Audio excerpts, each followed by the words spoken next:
Hello. So today's goal is make a transmission cross member. Definitely do not consider myself a fabricator. It takes me forever to fabricate things. Well, nobody should be too surprised. Like I said, not a fabricator. All right, let's see if I can burn my face off here. I don't know. It's a learning experience. It's kind of where I need it to be, so I'm happy with it. I need to cut these corners, round everything, sand it, make it look nice, polish it up, but essentially, we're done. Stick around. All right, so I definitely do not consider myself a fabricator. I am more of the type that can just kind of, make stuff work. Having said that, I have a tubing bender that I've never used before. One came up for sale, was a really good deal. It's a JD Squared. This guy here, it's a Model 3. And I have a process that I've never done before. So I need to make a transmission mount. Seemingly pretty straightforward, right? We have a point here, we have a point here. I'm actually just gonna cut the stock mount on both sides right about there, and just box it in the end, and then I have a flat surface to weld to, seemingly. But the complication comes from, I don't know the radius of the bender. So a couple ideas that I came up with. This one goes on the outside of the transmission mount, and then I'll have a little bracket that comes off of it, ties to the bottom. If it's possible to be a little tighter, this guy goes in front of the mount, towards the front of the car. And looking online, these are the styles that I saw. Whether or not I can get the pipe to bend like that and clear everything, I really don't know. So we'll see what we find.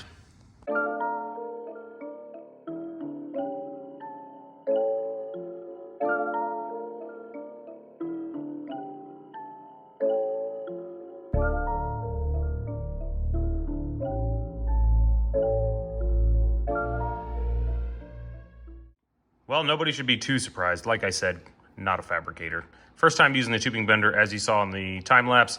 I took things nice and slow. The problem was I didn't know what this first bend should be. I think I took it to like 40 degrees when it really should have been 45 or 50 degrees indicated. And then once you bend this one and you bend this one, you can't go back. So that kind of set the tone. I tried to see if it would work, but it's just not an aggressive enough bend. These really should be more 45 than 40. So this is trash, unfortunately. I'm gonna have to order some more tubing. This is my second go round at bending tube. I bought a tubing bender some time ago. Never actually used a tubing bender before, always wanted one. It's a Model 3. 3 is manual and a 32 is pneumatic. So I guess this is a manual version turned pneumatic. Works really well once you kind of figure out how to use it. And it did everything that I needed it to do. Now there's a lot of things I don't understand about tube bending. One of which was I could only fit it so far into the die to get these radiuses as tight as possible to each other. I think maybe I should have just bent them further than the amount that I bent them. I don't know. It's a learning experience. It's kind of where I need it to be, so I'm happy with it. So when I originally built this mount, it was for a turbo 350. It went straight across, and I needed the tail housing to bolt in a little further out. So what I did was I cut the pieces out where it bolted before, and I just extended them out. So I took that piece, just moved from there to there, and that was it. And then after I got the car running right and took it to the track a few times, it bent. And I think I covered this in one of my last videos. But basically, if you were to look at it, I mean, you can tell with your eye that it's bent. As the engine torqued, it was just bending this plate. So I said, okay, I'll reinforce it. So I went through all the trouble of reinforcing it. I'm gonna weigh this thing before I cut it up, but I'm guessing that it weighs probably a good 10 pounds. But there's a lot of good reinforcement metal in there, so if I take my plasma cutter and I just cut all that stuff out, I can use it again. So I'm gonna cut it probably about there, and then I'm gonna correspondingly cut the tube, box it in as much as I can, weld the tube to it, and then I'm gonna make the mount. At least that's the plan. I've not done that before, but it doesn't look too terrible. I've watched some YouTube videos, so I'm basically certified.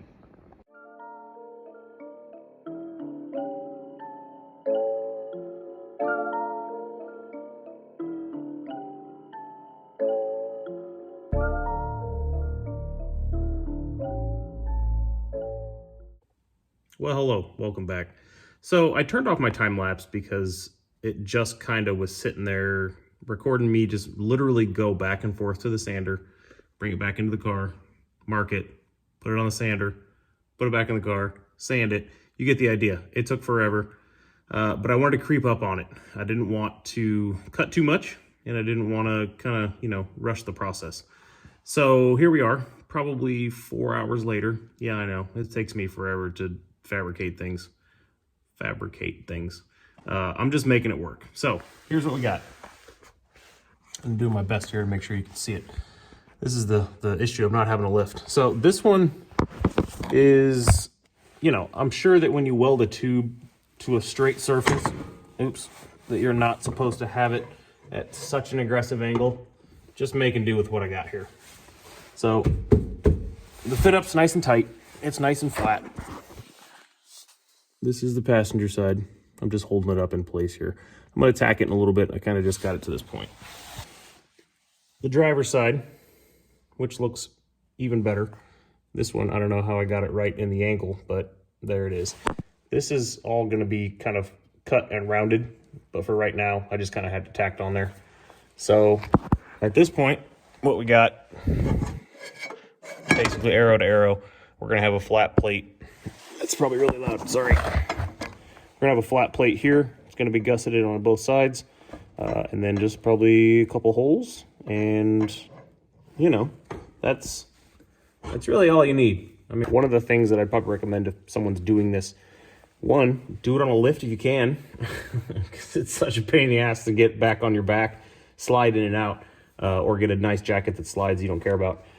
The stock portion that I cut off that actually goes to the frame rail, after I tacked it, I was having a really hard time like getting all of this situated, right? I mean, this is obvious for you guys that like do this all day long, but I don't do this all day long. So it was kind of a learning process. But what I did was I tightened these down in the position that I wanted them, right? So they're not touching the body. They're a little off the body, maybe 1/8 of an inch. That way there's no weird vibrations getting transferred. So I did it on both sides, so that helped it tremendously. And then the other thing that I did was I put some cardboard on the bottom of the transmission. Not so much to protect it, because I don't really care about the bottom of the transmission, but to give me an air gap, right? So I mean, if I fit this up tight against the body, when I weld it, it's gonna stay there. What I wanted was I wanted a gap on each of the corners so that, like I said, it didn't have any weird vibrations. So that's about all the tips I can give you. Didn't give you a whole lot, but that's what I've learned. The other thing is have a good sander. Make your cuts as good as you can initially, and then have like a good 90-degree surface that you can sand on. I have a Grizzly sander, which is decent. It wasn't set up correctly. I bought it, I used it, it was fine. It had some issues that I had to just stop what I was doing and say, you know, this is more important. What I need to do is fix the sander so that I can make repeatable cuts and sands, or sands, whatever. So it's just recommended that you know, set your stuff up. That's kind of what I'm saying. Okay, so I'm gonna tack this in and then I'll show you what it looks like before I take it out. All right, let's see if I can burn my face off here.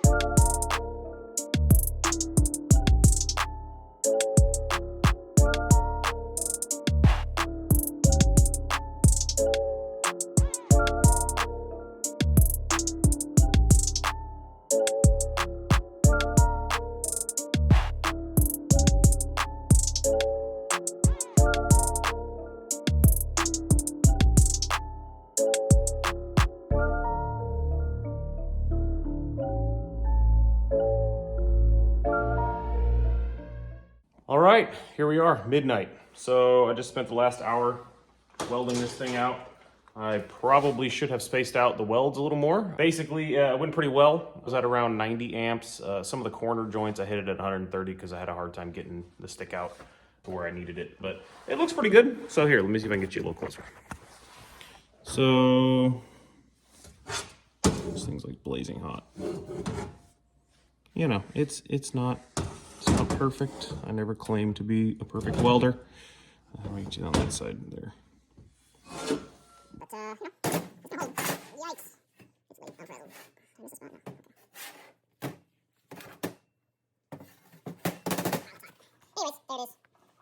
Pretty happy with it. So, like I said, I'll put it in the car. If it doesn't fit, I'll come back with you. If it does fit, good to go.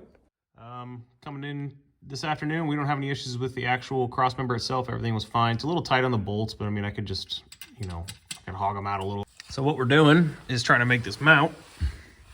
I thought about it quite a bit, and I think basically this is going to be the best. I tried to go something a little bit thinner, but I couldn't reinforce it on the sides without hitting the mount. So if I make it as wide as the mount or a little longer, then I can come and I can box it in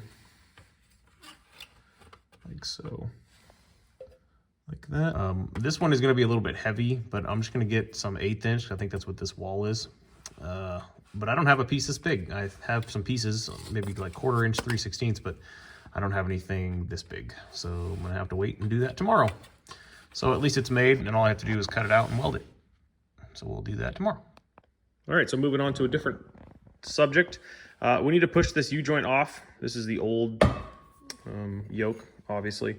Here's the new one, looking good. All right, so that didn't quite go as planned. Sorry, I just choked on coffee. So I got the yoke pressed out. Come to find out, 1330, 1310. So this is a 1350. The U-joint in the actual drive shaft is a 1330. So I need a conversion joint, 1330, 1350. I have a 1350, 1350. So that's not gonna work. So we are halted once again. Obviously, I need to stop working tonight, so that's what I'm gonna do. I'm done. So today, what I wanted to accomplish was finishing the mount. I got the cardboard templates here that I need to cut out. So it's gonna be one of these and 2 of those, and then go tack it in the car and get the whole thing finished out. So put you on time lapse and let you know when I get it.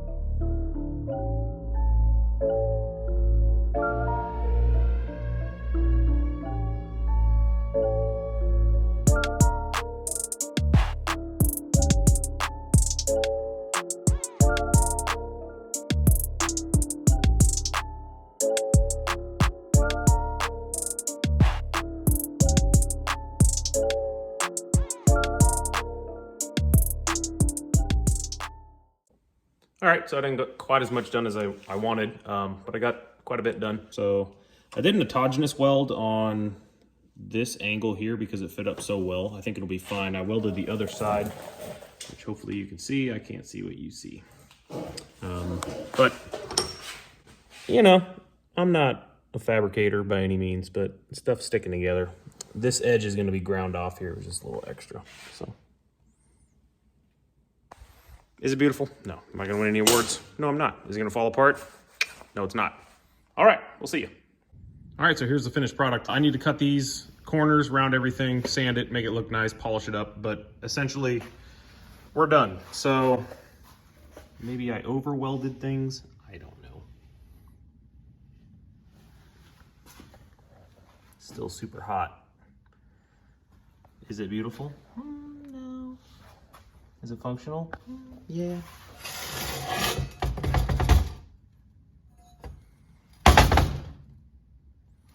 So the only places I didn't weld was inside there, and you can see how rough it is. I used a plasma cutter to cut those, to go around the tube, and that was just not the move. It made it very rough. There's a lot of gaps there I had to fill with wire, but again, it's gonna work. So I'm gonna get this cleaned up. We will weigh it and see in comparison to what the other one weighed, and then I'll paint it and we'll get it in the car.